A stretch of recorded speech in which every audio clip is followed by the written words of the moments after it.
कृष्णा, आप सभी को एकादशी की हार्दिक शुभकामनाएं। अक्टूबर में आने वाली एकादशी को पापांकुशा एकादशी कहते हैं।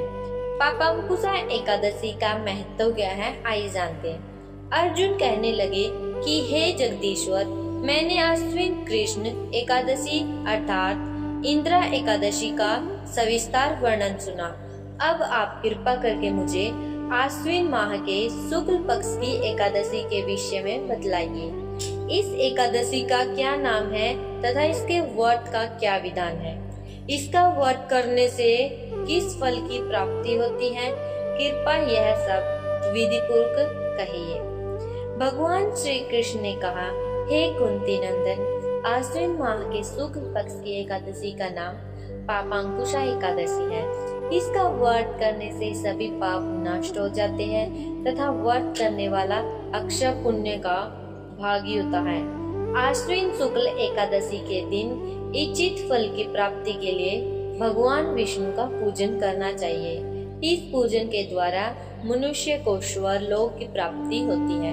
हे अर्जुन, जो मनुष्य कठिन तपस्याओं के द्वारा फल की प्राप्ति करते हैं, वह फल इस एकादशी के दिन क्षीर सागर में शेषनाग पर शयन करने वाले भगवान विष्णु को नमस्कार कर देने से मिल जाता है और मनुष्य को यम के दुख नहीं भोगने पड़ते। मनुष्य को पापों से बचने का दृढ़ संकल्प करना चाहिए।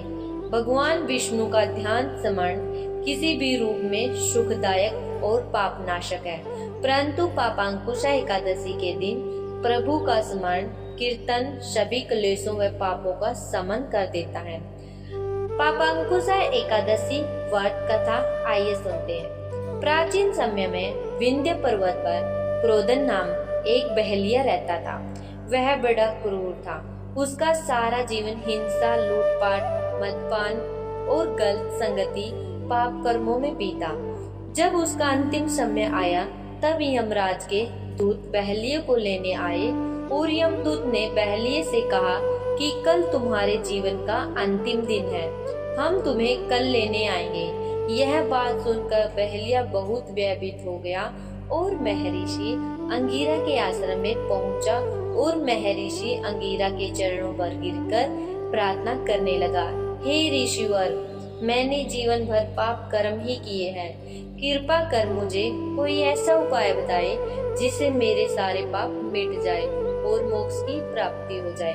उसके निवेदन पर महर्षि अंगिरा ने उसे आश्विन शुक्ल की पापांकुशा एकादशी का विधि पूर्वक व्रत करने को कहा।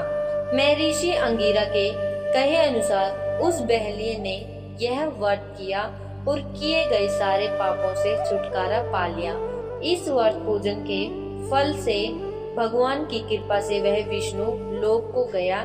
जब यमराज के यमदूत इन चमत्कार को देखा तो वह बहेलिये को बिना लिए ही यमलोक वापस लौट गए।